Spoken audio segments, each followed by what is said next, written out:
The S&P 500 is trading close to record highs once again, buoyed by better than expected US earnings and a dovish tilt from the Federal Reserve. But how long can the bull market last? Well, I'm pleased to say that I'm joined by Serge Berger from TheSteadyTrader.com, who's got 3 trade ideas for us today in the options markets.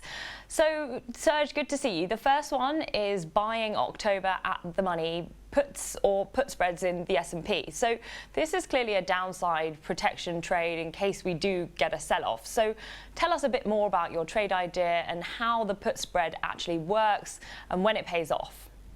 Sure, yeah. So let's talk a little bit about options, which, I'll say this first. If you're new to options, it's just a derivative of the underlying asset, in this case, the S&P 500. So in my personal opinion, and the past 21 years of trading options, I think it's important to understand what the underlying does. So let's have a look at the trade. The S&P 500 here is basically trading in a simplistic technical look in what we call a megaform pattern. I know that might sound a bit silly. It is what it's called technically, which means it's at the very upper end of its trend, heading into a massive week here, massive couple of weeks in terms of not only earnings, but also we have central bank meetings, jobs reports, and heading into the month of August. That's number one. Now, when we talk about options, though, what's really important to understand is where the implied volatility, that's part of the pricing. That tells us whether options are expensive or cheap. I'm going to quickly flip over to the chart of the VIX, which basically measures how expensive the options are in particularly the S&P 500. And you can see we are very near the low end of this range here, where currently these options are trading around an implied volatility of about 13, which is quite low, at least year to date, or they're spanning over the past year and a half or so. So basically, just based on this, the options are fairly cheap, meaning the puts or the put spreads that we want to buy are going to be rather cheap. So to me, I want to keep it simple. I'm going to look at either buying a 3,000 put expiring in October, or if you want to make a spread out of that, which means you basically just kind of reducing the cost and the risk of your trade, you could buy a 3,000 strike put, and against that, for protection, you could sell a 2,900 strike put. So you're doing what's called a bear put spread. Either one of these works. The bear put spread has less risk and a little bit less profit potential, of course. But again, risk is the key thing. Now, you're going to start making money in this trade as soon as the quicker the S&P goes down, the quicker you'll make money. What's really important with options, though, and I think this is a big misconception, is that generally people will buy and hold options. And options are meant to be traded. So this is a trade, even though we're using October options, in my opinion, you wouldn't want to hold this trade for longer than 2 to 3 weeks. This gets into the options Greeks and just generally risk that starts to percolate the longer you hold these trades. So that's kind of long and short of how this trade in the S&P would work.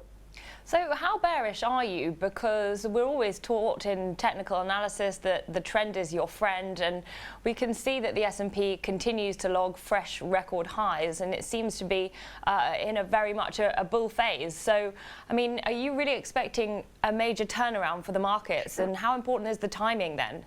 Yeah, no, and that's a great point. So no, I'm not necessarily expecting a major turning point, but it is what this trade would kind of bank on. Now, the other thing though is implied volatility being so cheap, you don't actually need a big move lower in the S&P to make money from this. If the implied volatility, say on the VIX, goes just back to 15 or 16, and the S&P pulls back just 1%, you might be good enough to make a good profit in this trade. I'm just saying that I think the combination of where we're heading into seasonally with all the news flow out there, I think volatility or risk is underpriced, the VIX too cheap, the S&P at the upper end of its range. I think the reward to risk for a trade is great. And by the way, if it doesn't work out, if the S&P doesn't move lower, VIX doesn't go higher for the next 2.5 weeks maximum, you put a time stop on it, you get out regardless. So that's the way I play this. Okay, so let's move on to the second trade idea now. This is in Starbucks. We had the earnings last week. Shares doing very well on the back of those numbers. We've also just seen JP Morgan actually cut its rating on the stock to neutral from overweight. So essentially the bank suggesting that a lot of the kind of positivity could be coming to an end when it comes to this stock. So I believe that's what your trade idea is about as well. You're selling out of the money October call spreads, so collecting the premium. Tell us more about how that trade works. Again, is this a volatility play more than a directional one when it comes to the stock? Right. So one of the core principles that I teach our clients and our students is when a chart goes from steep to vertical, you have an opportunity to lean against the other side, and it works both ways. I'll show you the bearish version of it here. Quickly, just before we look at that, this is a weekly chart, a multi-year weekly chart, weekly increments, looking at the Starbucks. There's a very simple momentum indicator called the MACD, which is down here. And you can see that historically the stock is a bit overbought. And of course, when I say a bit, I mean ridiculously overbought. That's in the weekly chart. Now, let's draw a couple of lines for perspective before we look at the trade. So if you look at the longer term lines here, you can draw them many different ways, but this is kind of where I come into, and we're overshooting pretty much any trend line, to put it simply. Getting back to the concept of steep slopes going vertical. So Starbucks has had a crazy steep slope already, actually, in the rally that basically started last year, and that move went parabolic after last week's earnings. And you see this even better here on the daily chart. So we've taken the steep slope, we've taken it vertical, and then we took it even more vertical after earnings. On the daily chart too, the stock is crazy overbought. Now the implied volatility in Starbucks is actually no longer very expensive. It came down as a result of the earnings being out of the way. Nonetheless, I still think there's an opportunity to sell some spreads here. So what I'm looking at is using October options and selling a 105 strike call and buying against that for protection a 110 strike call. So I'm going to draw this in here quickly so you can see this a little bit better. So we would sell the 105 strike call up here, and for protection against that we would buy a 110 strike call about up here, wherever 110 is. Let's call it here. Okay, now, what's really important about this is that we're not making a directional bet. If you were to short the stock or buy a put, what has to happen? The stock would have to go lower. I'm simply saying at this point, I'm not saying the stock has to go lower. I'm simply saying I don't think at this point the stock is going to rally more than another 6% or so against it. Just let this viewers let this sink in. And I make a big deal about this to my clients every single day, that this is a much higher probability way of making a bet. A lot of people get all caught up in reward to risk ratios, which is completely useless and the wrong way to think about a credit spread. I want you to think about this. If you do a directional trade, you have a 1/3 chance of making money. Why? Because the stock can go up, down, or sideways. In this trade, the stock can go lower, you make money. You can go sideways, and it can go up to 6 or 7% against you. And there's a very specific reason why we sell options expiring out in October. This is a much longer conversation to be had, but suffice it to say, just like in the S&P 500 trade earlier, when you put this trade on, I wouldn't want to keep this one open for longer than two weeks or so, because options get much riskier the longer you hold them, which again is literally the opposite of what's being taught out there. Okay, very interesting. Moving on to gold now, that's the third trade idea. We've seen a bit of a drop in the price of the precious metal, given the fact that the US dollar is at a 2-month high. It comes ahead of the Fed's rate decision, 25 basis point cut essentially priced in. You've got a bullish bet on gold though, buying December at the money call spreads. We've talked a little bit about call spreads already in the context of Starbucks. Tell us how it works here with gold.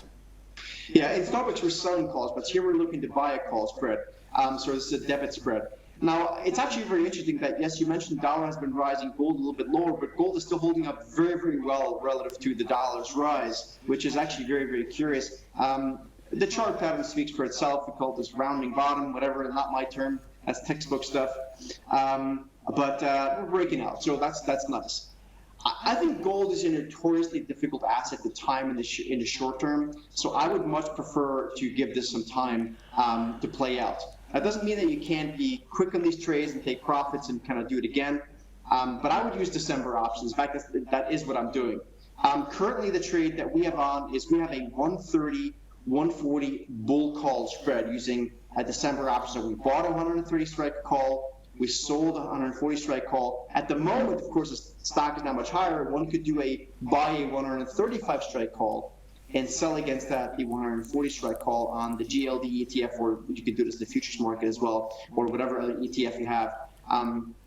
And basically, this will make money as soon as the asset will start rising in price, in case the price of gold here to the upside towards that 140 area. Again, I usually am not a big fan of holding these trades much longer than a few weeks. In this case, you are using December options, so you can definitely hold it probably for a little bit longer than a couple of weeks, maybe a month or so, and then you roll it and do it again.